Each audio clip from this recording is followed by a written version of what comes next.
গতিকে সেই গোটেই কনটেক্সট বা সেই গোটেই অৱস্থানটো নিৰীক্ষণ কৰি আমি সমাজ সংস্কৃতিক বুজিব লাগিব।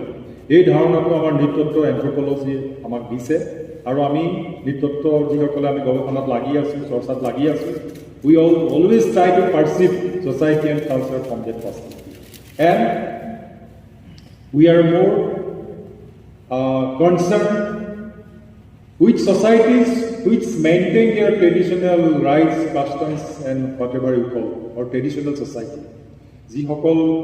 যিবোৰ সমাজে তেওঁলোকৰ পৰম্পৰাগতভাৱে তেওঁলোকৰ যিবিলাক নিয়ম নীতি বা যিখিনি পৰম্পৰা তেওঁলোকে ৰক্ষা কৰি আছে, সেই সমাজৰ লগত আমাৰ বেছি কাম কাজ চলে।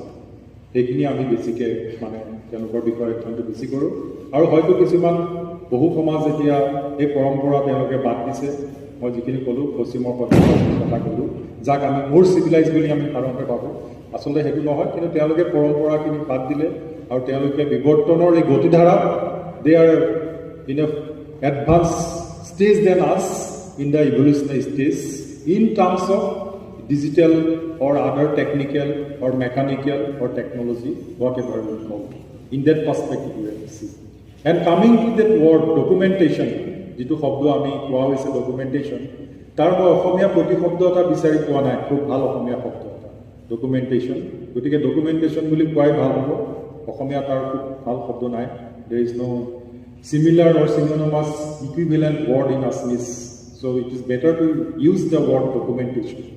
So documentation, when we say about documentation, the word documentation, so it is in anthropological or in ethnographic perspective, it is the systematic observation, recording, collection, preservation of materials, both non-material and material objects or sources of societies, cultures, for with a definite objective. তাৰমানে নিৰ্দিষ্ট কোনোবা এটা উদ্দেশ্য থাকিব লাগে এই গোটেই প্ৰচেছটো। অবজাৰ্ভেশ্যন, ৰেকৰ্ডিং, কালেকশ্যন, প্ৰিজাৰ্ভেশ্যন, এইকেইটাই তাৰ মুখ্য ষ্টেপছ। তাৰ বাহিৰেও আৰু বহুত থাকিব পাৰে, কিন্তু মেইনলি দিছ। গতিকে ডকুমেণ্টেশ্যন বুলি আমি সাধাৰণতে যিটো বুজোঁ যে কোনোবাই কেমেৰা এটা লৈ ক'ৰবাত ফটো কেইখনমান তুলি আছে, কোনোবাই নাচ গানৰ কিবা এটা ৰেকৰ্ড কৰি আনিলে ডকুমেণ্টেশ্যন হৈ গ'ল, সেইটো আচলতে নহয়। সেইটো তাৰ এটা ষ্টেপছ আছে, তাৰ এটা মাত্ৰ ক্ষুদ্ৰ অংশ, small part of that. It is a very systematic and there lies also' the methods and techniques. বিভিন্ন মেথডছ এণ্ড টেকনিক আছে, তাৰ পিছতহে এই বস্তুটো আহি পৰে আচলতে। গতিকে প্ৰথমে আমি আমাৰ অবজাৰ্ভেশ্যন, আমাৰ চকু কাণ খুলি ৰাখিব লাগিব যেতিয়া আমি এনেকুৱা ধৰণৰ ডকুমেণ্টেশ্যনত যাওঁ। গতিকে সমাজে হওক, সংস্কৃতিয়ে হওক বা অন্যান্য কোনো অৱস্থা বা ব্যৱস্থাও আমি ডকুমেণ্টেশ্যন কৰিব পাৰোঁ। সদায় যে সমাজ সংস্কৃতি বা জনগোষ্ঠীয়ে কৰিব লাগিব তেনেকুৱা কথা নহয়, বেলেগ কামো কৰিব পাৰি। বেলেগ কোনোবা ধৰণৰ চিটুৱেশ্যন এটাও ডকুমেণ্টেশ্যন হ'ব পাৰে, বাট সকলোতে আমাৰ চকু কাণ খুলি আমি অবজাৰ্ভেশ্যন কৰিব লাগিব। আৰু সেই observation will depends and it will very depending upon the person who observes. সকলোৰে দৃষ্টিভংগী বেলেগ বেলেগ হ'ব। গতিকে সেই কি ধৰণে আমি দৃষ্টিভংগীৰে এই বস্তুখিনি আমি নিৰীক্ষণ কৰোঁ, কৰাৰ পিছত আমি তাক ৰেকৰ্ড কৰিব লাগিব ছিষ্টেমেটিকেলি। তাক ৰেকৰ্ডিং কৰাৰ পদ্ধতি বিভিন্ন ধৰণৰ আছে। তাৰপিছত আমি তাক কালেকশ্যনো কৰিবলগীয়া হ'ব পাৰে বিভিন্ন ক্ষেত্ৰত, সদায় নহ'ব পাৰে। তাৰপিছত আমি প্ৰিজাৰ্ভেশ্যনৰ তাৰ সংৰক্ষণৰ এটা ব্যৱস্থা কৰিব লাগিব। গতিকে গোটেইকেইটা পদ্ধতিত ডকুমেণ্টেশ্যনৰ কথাটো আহি পৰে ছিষ্টেমেটিকেলি, আৰু তাৰ সকলোৰে এটা উদ্দেশ্য আছে, কি কাৰণে ডকুমেণ্টেশ্যন কৰা হয়। সেই ক্ষেত্ৰতে ডকুমেণ্টেশ্যন আৰু ৰিচাৰ্চৰ মাজত এটা ডিফাৰেঞ্চ আছে। গৱেষণাৰ ডকুমেণ্টেশ্যনৰ মাজত এটা ডিফাৰেঞ্চ এইটো যে গৱেষণাৰ সদায় অন্তত আমাৰ এখন ৰিপৰ্ট, এটা গৱেষণা পত্ৰ হওক, এনেকুৱা এটা আমাৰ প্ৰডাকশ্যন হয়। কিন্তু ডকুমেণ্টেশ্যনৰ সদায় তেনেকুৱা ধৰণৰ গৱেষণা পত্ৰ বা এনেকুৱা ৰিচাৰ্চ আৰ্টিকল বা ৰিচাৰ্চ ৰিপৰ্ট নহ'বও পাৰে। ডকুমেণ্টেশ্যনৰ যিহেতু মই ক'লোঁ যে তাৰ উদ্দেশ্য বেলেগ বেলেগ হ'ব পাৰে। হয়তো ডকুমেণ্টেশ্যনৰ পৰা এখন তথ্যচিত্ৰ হ'ব পাৰে, দেয়াৰ মে বি ডকুমেণ্টেৰী আৰু দেয়াৰ মে বি প্ৰফিটেবল, যিটো আমি পটককৈ আমি চাই কিনে আমি এটা ধাৰণা ল'ব পাৰোঁ কোনোবা এটা বস্তুৰ ওপৰত, কোনোবা এটা সংস্কৃতি বা কোনোবা এটা চিটুৱেশ্যনৰ ওপৰত। তেনেকুৱা ধৰণৰ উদ্দেশ্য থাকিব পাৰে বা ডকুমেণ্টেশ্যনৰ ফলত এটা আৰ্কাইভেল আমি যিটো আৰ্কাইভ বুলি কওঁ তেনেকুৱা আৰ্কাইভ এটাও হ'ব পাৰে কোনোবা এটা ফটোগ্ৰাফিক এক্সিবিশ্যন এখনো হ'ব পাৰে বিভিন্ন ধৰণৰ তাৰ উদ্দেশ্য থাকিব পাৰে আৰু এই গোটেই প্ৰক্ৰিয়াবিলাক আচলতে ডকুমেণ্টেশ্যনৰ লগত জড়িত যিটো মই ক'লোঁ যে গৱেষণাৰ লগত অলপমান তফাত আছে গৱেষণাটো আৰু বেছি দীঘলীয়া পদ্ধতিগত আৰু তাৰ অন্তত সদায় গৱেষণামূলক প্ৰবন্ধই হওক গৱেষণামূলক ৰিপৰ্ট টেচিছ বা যিকোনো ধৰণৰ এনেকুৱা এখন তাৰ এটা আউটকাম থাকে এই এটা নিৰ্দিষ্ট আউটকাম থাকে ইয়াৰটো অকণমান তাতকৈ অকণমান ডকুমেণ্টেশ্যনৰ ডিফাৰেঞ্চ আৰু যেতিয়া আমি ক'লোঁ যে documenting the histories of those people who not having written sources or written history গতিকে এতিয়া আমি যদি অসমৰ ক্ষেত্ৰতে চাওঁ বা উত্তৰ পূৰ্বাঞ্চলৰ ক্ষেত্ৰত চাওঁ এতিয়া অসমৰ আহোমসকলৰ যিটো বুৰঞ্জী বুলি কওঁ আমাৰ এই বুৰঞ্জী তাৰ এটা চ'ৰ্চ হয় বিভিন্ন সময়ত বিভিন্নজনে তাৰ এই বুৰঞ্জী এইবিলাক লিপিবদ্ধ কৰি থোৱা আছিলে আৰু তাৰ আগতে বুৰঞ্জীবিলাক যেতিয়া লিখিছিলে কাগজত লিখা আগতেও তাৰ শিলালিপিবিলাক আছিলে শিলত লিখা লিপিবিলাক আছিলে তাৰ পিছতো কিছুমান বেলেগ গছৰ পাতত লিখা বা মেটেলিক কপাৰ প্লেটছ এনেকুৱা ধৰণৰ মেটেলিক প্লেটছত যেতিয়া লেটাৰ এলফাবেটিক ফৰ্মত এক্সপ্ৰেছন হৈছিলে সেই সময়ৰ আমি কিছু তথ্য আমি গম পাওঁ গোটেইখিনি গম নাপালেও আমি সেইবিলাক গৈ আমি we can know something about the past of these societies and we have to reconstruct or sometimes this reconstruction becomes very problematic and also puzzling or enigmatic it throws some enigmatic issues সদায় যে written চ'ৰ্চৰ ওপৰত বা লিপিবদ্ধ ইতিহাস যিবিলাক তথ্য আছে সেই তথ্যবিলাক যদি আমি পাঠোদ্ধাৰ বা আমি পঢ়োঁতে যদি আমি সঠিকভাৱে নকৰোঁ তেতিয়াহ'লে অনেক সময়ত তাৰ পৰা বহুত খেলিমেলি হয় গতিকে সদায় যে আমি এইটো যে ৰিটেন চ'ৰ্চ থাকিলে যে সদায় শুদ্ধ ইতিহাস বা এটা খুব সঠিক ইতিহাস হ'ব এইটো কথা নহয়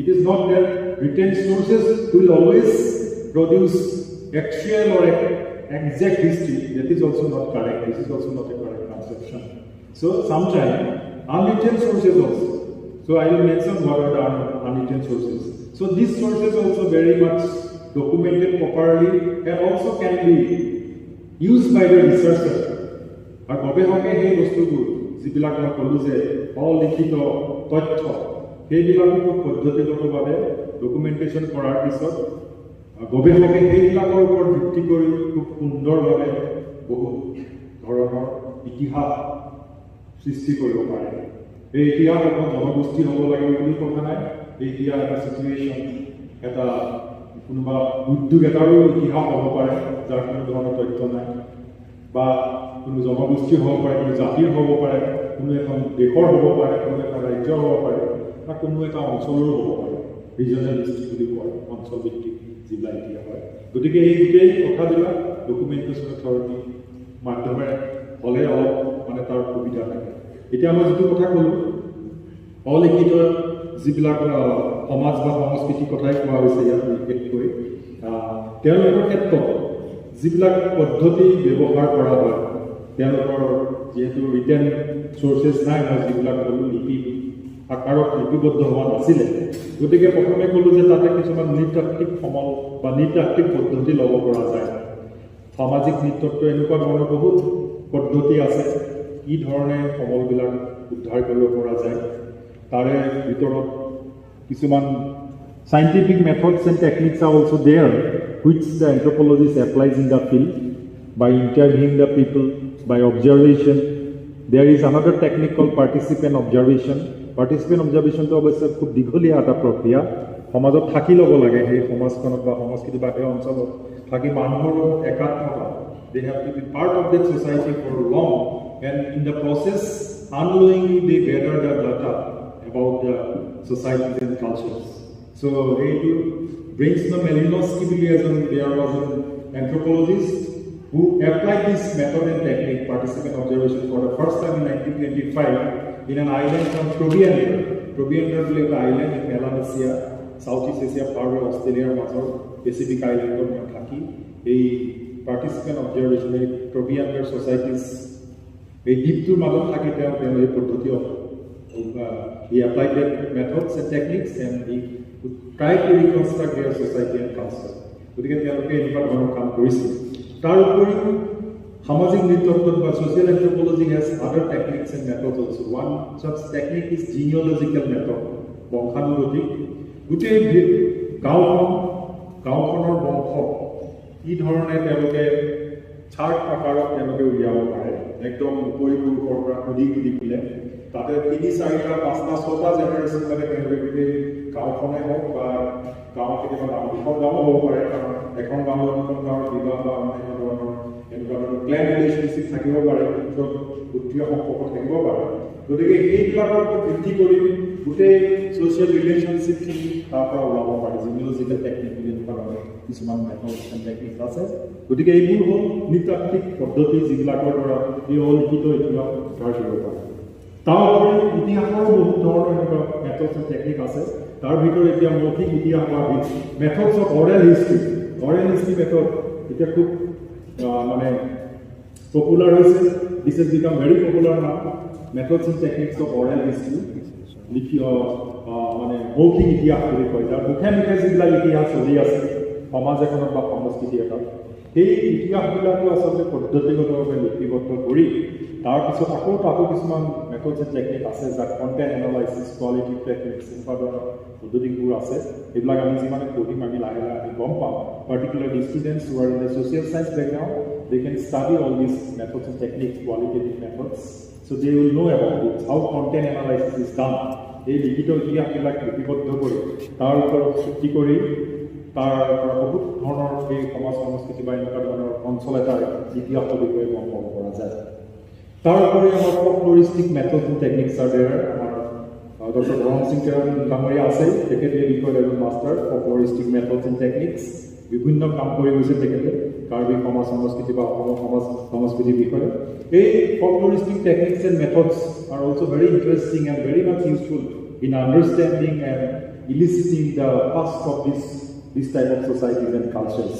That myths, beliefs, legends, folktales, এই সকলোবিলাক দেখুওৱা হয় পদ্ধতিগতভাৱে ডকুমেণ্টেশ্যন কৰি আৰু তাৰপিছত তাৰ ইতিহাস ৰচনা কৰাৰ সমল ওলাই কৰি এইবিলাকৰ আৰু তাৰ ভিতৰতো বহুত ধৰণৰ মানে টেকনিক্স এণ্ড মেথড আছে মই যিবিলাক ক'লোঁ পৰম্পৰা ইচ্ছা তাৰপিছত লোক পৰম্পৰা মৌখিক পৰম্পৰা এনেকুৱা ধৰণৰ কথা যিবোৰ আহি পৰে তাৰ ওপৰতো আকৌ মটিভ ইণ্ডেক্স এনালাইচিছ এনেকুৱা ধৰণৰ কিছুমান আকৌ চাব টেকনিক্স আছে তাৰ ভিতৰতো এইবিলাকৰ ওপৰত ভিত্তি কৰিও এই লোক সংস্কৃতিৰ সমলবিলাকৰ ওপৰত ভিত্তি কৰি এই সমাজ সংস্কৃতি বা অঞ্চল এটাৰ গোটেই ইতিহাসখিনি লিপিবদ্ধ কৰিব পৰা যায় আৰু শেষত আহিলোঁ যিটো আমি মই অলপ আগতে কৈছিলোঁ যিটো ফিল্ডত অলপ আমি কাম কৰিছিলোঁ আৰ্কিঅলজিকেল এন্থ্ৰপলজিকেল টেকনিক্স বা আৰ্কিঅলজিকেল টেকনিক্স এই মেথডছ বিলাক এই ধৰণৰ methods and techniques can also be applied in such societies and cultures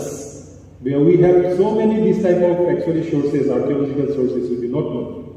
This may be within our household premise also, but we not concerned. পুৰণি দিনৰ মাটিৰ টুকুৰা এটা যদি ক'ৰবাত পৰি থাকে মাটিৰ পাত্ৰ এটা আমি বহুতে সেইটো মাটিৰ খোলাটো কি আৰু গতিকে আমি পেলাই কিন্তু সেই মাটিৰ খোলাৰ ওপৰত ভিত্তি কৰি বহুত ধৰণৰ কথা আমি জানিব পাৰোঁ এই সমাজৰ সংস্কৃতিৰ বিষয়ে এই ইতিহাসৰ বিষয়ে গতিকে এইবোৰ সমলো আছে অলপ আগতে যিটো শ্লাইডত দেখুৱালে আমাৰ শিল মেগালিথিক ট্ৰেডিশ্যন যদি কয় আমাৰ এই অঞ্চল কাৰ্বি আংলঙত আছে এই ট্ৰেডিশ্যনটো আমাৰ উত্তৰ পূৰ্বাঞ্চলৰ চাউথ ইষ্ট এছিয়াতো আছে দক্ষিণ পূব এছিয়াতো আছে মেগালিথিক ট্ৰেডিশ্যনছ শিলপুটা যিটো আমাৰ ডাঙৰ শিল তাৰ বিভিন্ন ধৰণৰ নাম আছে এন্থ্ৰপলজিকেল ক্লাছিফিকেশ্যন দীঘলবিলাক কি ধৰণে ক'ব বেঞ্চৰ নিচিনা যিবিলাক কৰা হয় টেবুল ষ্টেঞ্চ ডলমেন বুলি কয় সেইবিলাক আছে ঘূৰণীয়াকৈ থকা কিছুমান শিল আছে ফুটে এনেকুৱা ধৰণৰ আৰু বিভিন্ন সময়ত ফুটে কেতিয়াবা কাৰোবাৰ স্মৃতিত ফুটা হয় কেতিয়াবা কোনোবা এটা ঘটনা যেতিয়া ঘটি যায় ইফ চাম events have taken place then on that memory those stones big huge stones may be erected or sometimes to commemorate a person as a post-cremation rite মানুহ মৰাৰ পিছত post-cremation rite তাৰ মৃতকৰ সৎকাৰৰ সময়টো এনেকুৱা ধৰণৰ শিল ফুটা হয় so this is one important tradition megalithic tradition which is prevalent in this region Northeast India also in other Eastern India আছে পূব ভাৰততো আছে among communities like Munda, then Hos, Sauras, etc. They are still practicing, and here also the Karbis, this section of the Karbis, still they erect this type of stones, post-cremation, right? This post-cremation issue. Similarly, I was speaking of the pottery, matir khula. So handmade pottery, hatere jibilak matit patro gohara hoy, particularly the hira potters. Hira boli the community ase Asomot Uttor Asomot ase. Teoloke hator enuka matir patro bilak banai, hatere banai, teloke saku use nokore. This wheel was later introduced. So these handmade potteries are very ancient, Neolithic period বুলি কোৱা হয়, নৱপ্ৰস্তৰ যুগত 10,000 বছৰ পূৰ্বে, 12,000 বছৰ পূৰ্বে এই ধৰণৰ হাতেৰে বনোৱা মাটিৰ পাত্ৰ evolved in the human society and culture in different parts of the world. It has been continued. ঠিক তেনেদৰে আমাৰ যিটো shifting cultivation, আমাৰ যি জুম খেতি কৰা হয়, this is also considered to be very much prehistoric in origin. In Northeast India, it originated during the Neolithic phase, say around 8,000, 6,000 years before present. So it is a very simple technology. We all who live in the hills, so we are accustomed to this tradition, how shifting cultivation or june cultivation is undertaken, june cycle, different crops and other things, other products which are cultivated in the june cultivations. We are all aware of this, and also traditional beliefs and practices and also festivals which are associated with this type of shifting cultivation. We are all aware of this who live in the hills. So these sources can be also very much beneficial if we document them systematically. Then if we do investigation and research systematically on these issues, then these can be also very much important sources. Then there is another aspect. I was speaking about the archaeological sources. So when you say archaeological sources, then I was mentioning about the artifacts, stone artifacts. So horu kisuman amar gaon bilakot amar jun paharote hok, jun khetite hok ba kheti potharote hok, ghor gaoto ketiaba ami horu kisuman hil pao, olop dhuniake tak gor dia kisuman hil. Aru gaon bilakot biswa kore jebilak gorjor hil poroba korise gorjor hila boli koy thoi dia manuhe কিছুমানে তাৰ পানীটো তিয়াই খালে গা বেমাৰ পেটৰ বেমাৰ ভাল হয় বুলি ভাবে, বহুত সমাজত তেনেকুৱা বিশ্বাসো আছে। কিন্তু these are not actually gorjor hila or thunder stones. These are actually Neolithic stone cells, Neolithic period or stones. যেতিয়া আমাৰ there was no metal in the society or in the history, যেতিয়া ধাতুৰ আৱিষ্কাৰ হোৱা নাছিলে, তেতিয়া শিলবিলাকৰ এনেকুৱা ধৰণৰ কিছুমান অস্ত্ৰ তৈয়াৰ কৰা হৈছিলে, যিবিলাক বিশেষকৈ simple agriculture technique production use কৰা হৈছিল। সেইবিলাকৰ ওপৰত ভিত্তি কৰি বহুত ধৰণৰ আমি কথা গম পাব পাৰোঁ।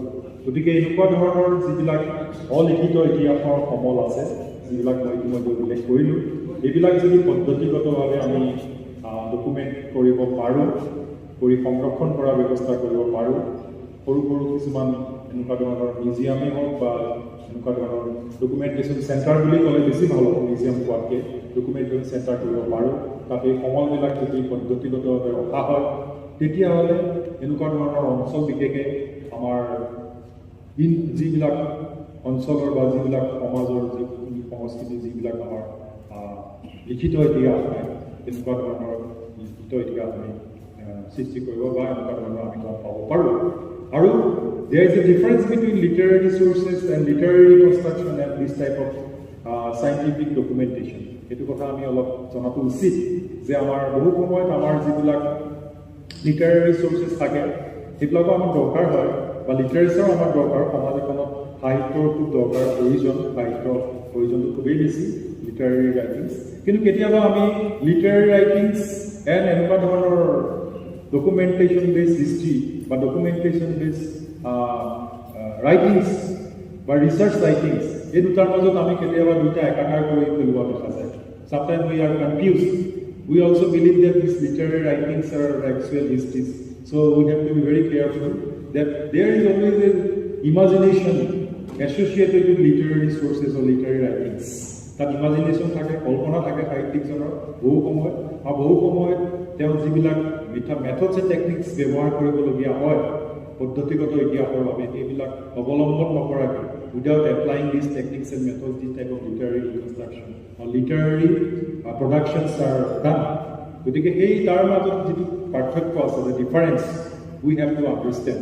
গতিকে সেইবিলাকো দৰকাৰ, আমি তাৰ পৰাও সমল ল'ব পাৰোঁ, যিবিলাক লিটাৰেৰী চ'ৰ্চেছ, যিবিলাক আমাৰ যিখিনি সাধাৰণতে আমাৰ সাহিত্য বা তেনেকুৱা ধৰণৰ অনুষ্ঠানসমূহে আমাক কৰে, কিন্তু তাৰ মাজত তেওঁলোকে আজিকালি হৈছে সাহিত্য বা ইতিহাস লিখন বা নৃতাত্ত্বিক লিখন বা এনেকুৱা লোক সংস্কৃতিৰ এনেকুৱা ধৰণৰ চৰ্চাৰ ওপৰতো গুৰুত্ব আৰোপ কৰে বহু ধৰণৰ সাহিত্য সভায় গতিকে সেইবিলাকো দৰকাৰী এই হেৰিবিলাক থকাও দৰকাৰী গতিকে এই গোটেই কথাখিনি আমি যদি সামগ্ৰিকভাৱে if we try to understand all these issues holistically and if we systematically go ahead and I believe this Center for Tiwa Studies here in Umsawe they can take a leading, this organization can take a leading role in documentation, systematic documentation and preservation of the unwritten history of this area, this region among all the communities who are here and they can take a leading role.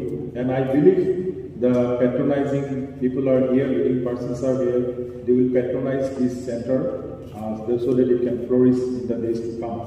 এই প্ৰসংগত মই আৰু এটা কথা ক'ব বিচাৰোঁ particularly in the context of Karbi Anglong, these autonomous areas. So both eastern and western part is there. So I have also traveled in many parts of this Karbi Anglong.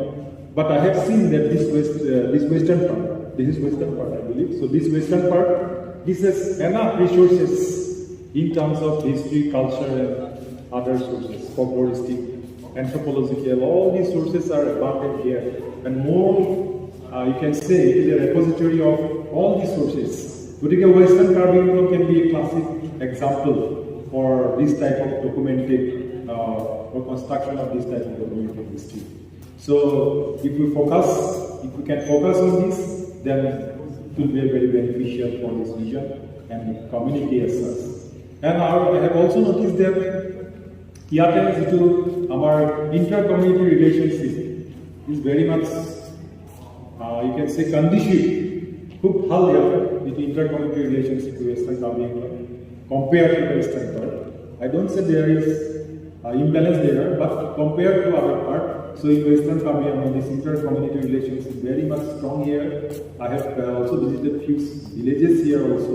ইয়াতে এনেকুৱা ধৰণৰ সাধাৰণতে কি হয় যে আমাৰ বিশেষকৈ জনগোষ্ঠী ইতিহাসৰ ক্ষেত্ৰত দেখা যায় যে প্ৰত্যেক জনগোষ্ঠীয়ে তেওঁলোকৰ ইতিহাসটো বেছি পুৰণা বা বেছি আগৰ ক'বলৈ পোৱাৰ এটা প্ৰৱণতা দেখা যায় there is a tendency that our history is more glorious or our history is more older than the others. This type of tendencies especially we have seen. But here I have seen in the villages while traveling, so that this is not the case. So in Western Karbi Anglong near Amburi village, this type you all know about the Amburi village. So there is another village called Bolago. Bolago is another village which is inhabited by the Karbis mainly, but there are also Tiwa communities also there in that village. So we have conducted few years back here. So there are ample anthropological and archaeological sources. এই গাঁওখনত আমি বহুত পাইছিলোঁ আমি এতিয়া তাৰ ওপৰত এটা কাম কৰিব ওলাইছোঁ গৱেষণা প্ৰকল্প এটা আমি we have prepared one project research project on those areas. So what we have seen that the Karbis are also equally you can say accommodative towards the Tiwa population who are inhabiting there because তাতে আমি এটা rubber বাগান এখন আছিলে. So there we have found some archaeological sources. We have conducted some investigation there. We have found some archaeological sources. পুৰণা দিনৰ মাটিৰ পাত্ৰ, পুৰণা দিনৰ বহুত ধৰণৰ নৱপ্ৰস্তৰ যুগৰ শিল যিবিলাক ক'লোঁ তেনেকুৱা ধৰণৰ সম্পদ এই গাঁওখনত আমি পাইছোঁ. তাৰপিছত আমি যেতিয়া তাৰে কাৰ্বি মানুহখিনিক সুধিলোঁ যে এইখিনি আপোনালোকে কি ভাবে কাৰণ we have also to take their views and opinions and their understanding of those sources. তেওঁলোকে আমি মাজে মাজে দেখা পাওঁ যেতিয়া খেতি পথাৰলৈ যাওঁ এনেকুৱা ধৰণৰ মাটিৰ পাত্ৰ বা এইবিলাক আমি দেখা পাওঁ এনেকুৱা ধৰণৰ পাওঁ আমি মাজে মাজে শিলবোৰ এতিয়া আমি সুধিলোঁ যে এইবিলাক আপোনাৰ কি বুলি ভাবে তেওঁলোকৰ গাঁৱৰ যিখিনি মুখিয়াল মানুহ আছিলে those leading persons they say that actually there was the Tiwa you can say kingdom there or Tiwa Raja or Tiwa chief used to stay in that Bolago village long back and after that they have migrated to Delhi. It is their belief anyway. So they have immediately ascribed the Karbis that the Tiwa chiefs used to inhabit there. So it was olderly or in the ancient period inhabited by the Tiwas. Now they have migrated to another place near Delhi. So it is their belief. So they do not hesitate to ascribe those ancient sources to the Tiwa communities who are very much living adjacent in them. গতিকে এনেকুৱা ধৰণৰ কমিউনিটিৰ কিছুমান ইতিহাস পোৱা যায় যিবোৰ সাধাৰণতে আমি বেলেগ জেগাত দেখা নাপাওঁ বেলেগ জেগাত দেখিলে তেওঁলোকে নিজৰে বুলি ক'ব বিচাৰিলে এইখিনি আমাৰ আগৰ আছে কৰি বিশ্বাস কৰোঁ ঠিক তাত আমি এটা বেলেগ ধৰণৰ চিটুৱেশ্যন দেখা So these facts, micro level facts which we see in the fields, we observe in the fields, so we have to take this you can say seriously or sincerely with this. We have to collect all those materials, all those facts, data for greater reconstruction of the society and culture in different parts where there is no this type of written sources. So this job has been very much diligently or very efficiently completed by Dr. Bharam Singh Karan in various communities of Karbi Anglong and other areas also.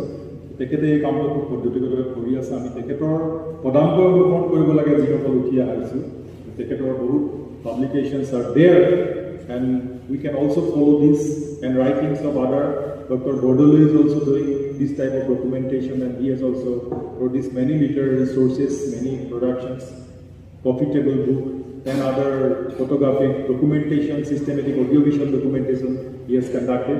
So we believe that if this can be preserved, stored and studied in a documentation center, so this will be very much beneficial in the days to come.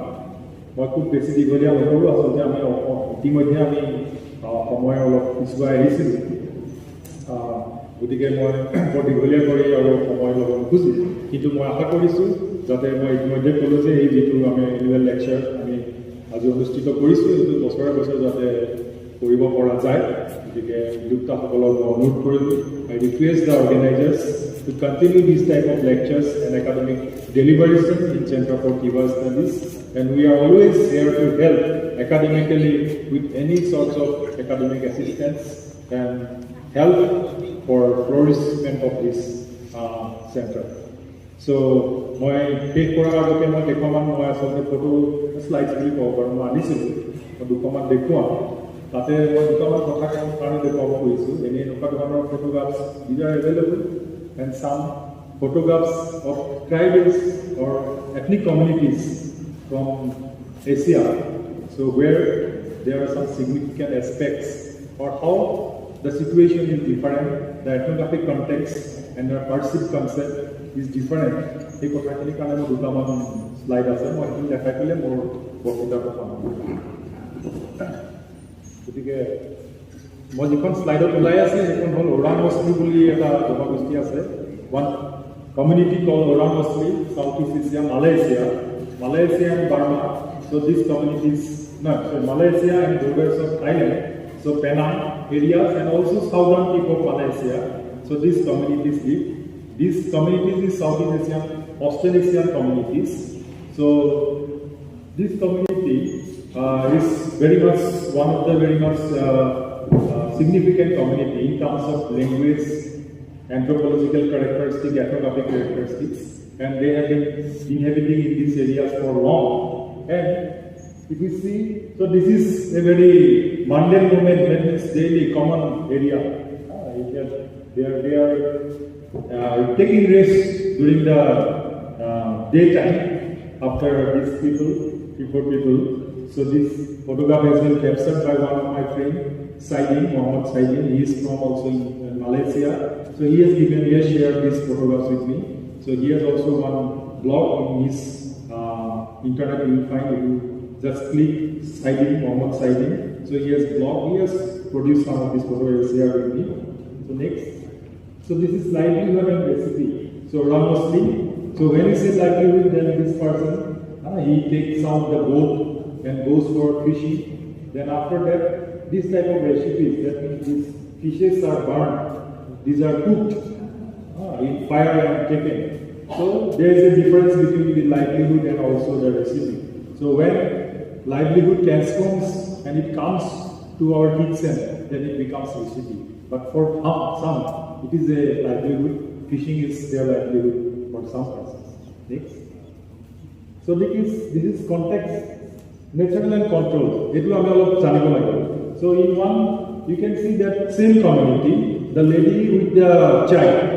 So she is going somewhere and the photograph has been captured. So it is in a natural moment she is going somewhere. But the next, it is a control, you can say, situation. তাতে সেই মানুহকেইগৰাকীক তেওঁলোকৰ পৰম্পৰাগত তেওঁলোকৰ যিখিনি পোচাক পিন্ধি আহিব দিয়া হৈছে তাতে ফটোগ্ৰাফী এখন কৰা হয় বড়া মুছলিম ট্ৰেডিশ্যনেল ড্ৰেছ কষ্টিউমছ এনেকুৱা জনাব পাৰে এইটো এটা কণ্ট্ৰল চিটুৱেশ্যনত এথন'গ্ৰাফিক তথ্যবিলাক পোৱাটো কিছু মানে দিগদাৰী হয় কিন্তু প্ৰথমটো it is a natural the lady was going with her child and the photographer captures that moment so এই কথাখিনি আমি বুজিব লাগিব কিন্তু আমি বহুত সময়তে আমি কণ্ট্ৰল চিটুৱেশ্যনৰ আছে অডিঅ' ভিজুৱেল হেৰিবিলাক পাওঁ আমি যিবিলাক পাওঁ কোনোবা নৃত্য গীত বা এনেকুৱা ধৰণৰ কণ্ট্ৰল ফাংচনছেই হওক বা কোনোবা আগতে এৰেঞ্জ কৰা এনেকুৱা ধৰণৰ চিটুৱেশ্যনৰ আচলতে আমি এথন'গ্ৰাফিক ডকুমেণ্টেশ্যন কৰোঁ কিন্তু তেতিয়া সেই কথাখিনি তথ্যখিনি আমি ভালকৈ গম পোৱা বহুত পৰিমাণে দিগদাৰী ইয়াৰ পাছত বিকাশ becomes difficult.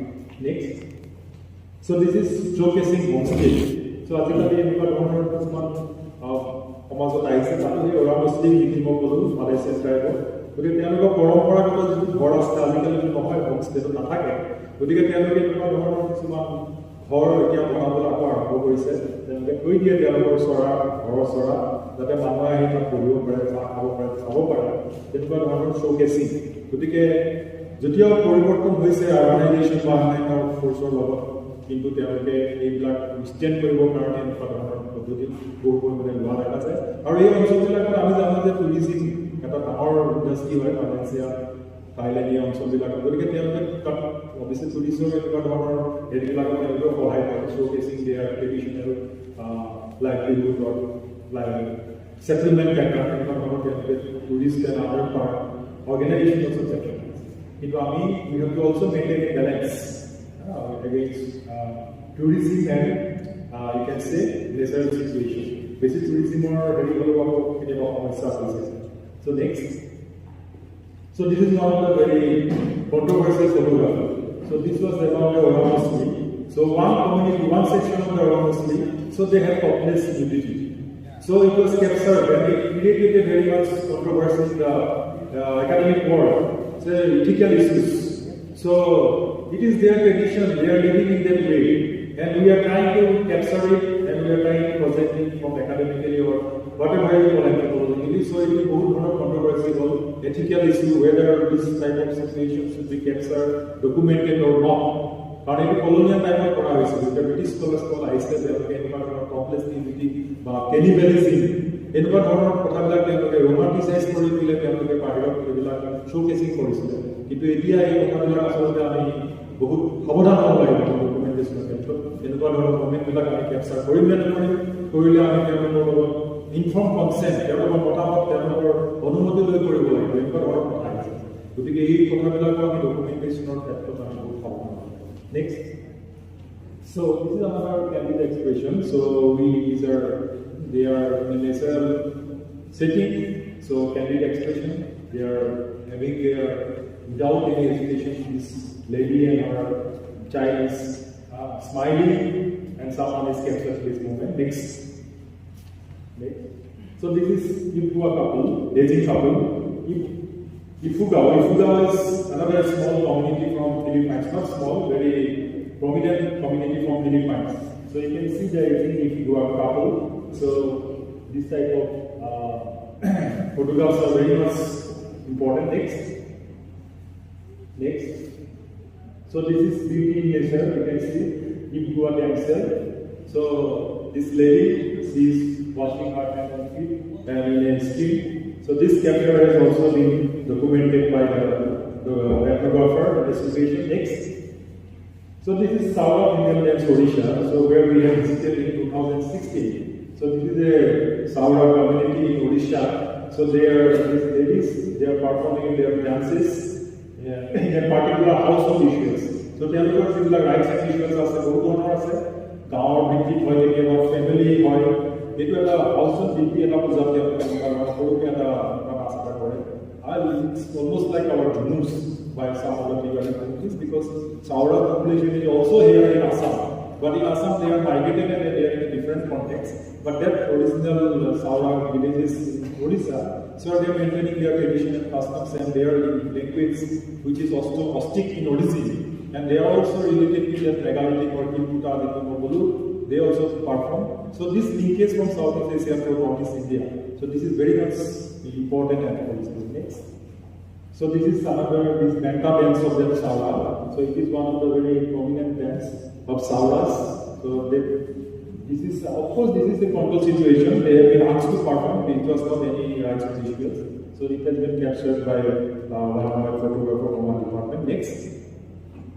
So this is their household rights officials. They are performing in their house. So you can see beautiful paintings on their walls of their houses. So this they perform or they produce in their houses. Here also in Assam also, some Tiwa communities, we can see this type of beautiful paintings on their walls of the houses, which also need to be studied. A lot of painting study documentation ways. So these are also very much important. Next. So this is Zwam material culture. Zwam is another tribe in Odisha. So their material culture, you can see their household. This megalithic or hill culture, we can find out similarities, contrasts, the way of production, procurement of raw materials, যিটো আমি material culture বস্তুগত সংস্কৃতি বুলি কওঁ, যিবিলাক আমি সহজে দেখিব পাৰোঁ বিভিন্ন ধৰণৰ বস্তুগত সংস্কৃতি, আৰু এটা হ'ল নন মেটেৰিয়েল কালচাৰ বা ইনটেঞ্জিবল কালচাৰেল হেৰিটেজ, যিবোৰ আমি চকুৰে চাওঁ দেখা নাপাওঁ, কিন্তু যিবিলাক থাকে সমাজত, এই দুটা বস্তুৱেই খুব দৰকাৰ, টেঞ্জিবল এণ্ড ইনটেঞ্জিবল চ'ৰ্চেছ বুলি কয়, দৃশ্যমান আৰু অদৃশ্যমান সংস্কৃতি পোৱা। নেক্সট। চ' এইটো আমাৰ ডক্টৰ বৰদলৈ যেতিয়া তেওঁ গৱেষণাৰ সময়ত ডকুমেণ্টেশ্যন আৰু এনেকুৱা ধৰণৰ কাম কৰি আছিলে এখন গাঁৱত, এখন নদীৰ ওচৰৰ পৰা সোমাই গৈ গাঁওখন বৰ্তমান কৰিছোঁ। নেক্সট লং বেক, এই গোটেই গাঁৱৰ মানুহখিনিৰ লগত আমাৰ এটা সৌহাৰ্দ্যপূৰ্ণ তাত হেৰি হৈছিলে। এই গাঁওখনত আমি কাম কৰিছিলোঁ গুৱাহাটী বিশ্ববিদ্যালয়ত। এই গাঁওখনত আমি প্ৰায় দুবছৰমান কৰি তাত 4-5জন আমি এনেকুৱা ধৰণৰ কামলৈ উলিয়াই আনিছিলোঁ, পঢ়া শুনাৰ সহায় কৰা হৈছিলে আমাৰ ফালৰ পৰা বহুত বছৰ আগত, 5 বছৰ। নেক্সট। চ' এইটো এটা শিল্পীকা এনেকুৱা উৎসৱ গৌলাগৰ বুলি যিখন গাঁও পঢ়োৱা আমাৰ ওচৰত, তাত এতিয়াও তেওঁলোকে এনেকুৱা ধৰণৰ শিল্পীকা, তেওঁলোকে মানুহ ঢুকোৱাৰ পিছত তেওঁলোকে প্ৰায় 6-1 বছৰৰ ভিতৰত এই এনেকুৱা ধৰণৰ হেৰি কৰে, rights and still perform, which is still there in another near Sonapur, those countries also, they also still perform post-nation life. এইবিলাক অধ্যয়ন কৰিবলৈ এটা বাহিৰৰ পৰা মানুহে আমাৰ লগত যোগাযোগ কৰে, তেওঁলোকে চাব বিচাৰে, ডকুমেণ্ট কৰিব বিচাৰে। আমাৰ ইয়াতে মিলি আছে, কিন্তু আমি এইবিলাক কথা দেখি আমি গুৰুত্ব দিওঁ, কাৰণ আমি দেখি থকা বস্তু গতিকে আমাৰ কাৰণে খুব সাংঘাতিক বস্তু নহয়, কিন্তু বাহিৰৰ যিসকল গৱেষক আছে বা যিসকল ডকুমেণ্টেশ্যনৰ এক্সপাৰ্ট আছে তেওঁলোকৰ কাৰণে খুব দৰকাৰ। এই গোটেই শিল্পতা উৎসৱটো আমি ডকুমেণ্ট কৰিছিলোঁ, প্ৰায় 1000খন ফটো আমি লৈছিলোঁ আৰু ভিডিঅ'গ্ৰাফি কৰা আছিলে। একদম ৰাতিপুৱা শিল্প আমাৰ পৰা একদম শেষলৈকে গোটেই দিনটো চলে তেওঁলোকৰ, আৰু আবেলি সময়ত শেষ হয় গোটেই পৰ্বটো। এইটো এটা বহুত দীঘলীয়া প্ৰক্ৰিয়া, গতিকে এনেকুৱা ধৰণৰ ডকুমেণ্টেশ্যনৰ পৰাও আমি এই সমাজ সংস্কৃতিৰ বিষয়ে বহুত ধৰণৰ কথা জানিব পাৰোঁ। নেক্সট। চ' এই তাৰে এটা অংশ, এই লাষ্টত কিন্তু যেতিয়া আমি শেষ হয় তেতিয়া তাৰ শেষৰ খিনিলৈকে আমি দুখমান লৈছোঁ। এনেকুৱা বহুত ফটো আছে, মই গোটেইখিনি অনা নাই, কেইখনমান আমি তাত মানে লৈছোঁ ইয়াত। নেক্সট। অ'কে, এইটো তাৰে অনুপাত আমাৰ লগত এই খাদ্য বস্তু তাত এনেকুৱা ধৰণৰ হেৰি তৈয়াৰ কৰা হৈছিল। নেক্সট। চ' এইখিনি এই খাদ্য বস্তুখিনি কাৰ্বিসকলে যিখিনি আমি জানো, আমি দেখোঁ কি ধৰণৰ পদ্ধতিৰ লগত তেওঁলোকে ব্যৱহাৰ কৰে, আৰু শিল্পীতা উৎসৱটোৰ লগতে এইখিনি খুব দৰকাৰ আছে। নেক্সট। Thank you. গতিকে এইখিনি আৰু কেইখনমান ছবি আছিলে, মই পিছত কেতিয়াবা সময় পালে দেখুৱাম, সময় আমাৰ সীমিত হৈছে, গতিকে এইখিনি পাৰিব ধন্যবাদ।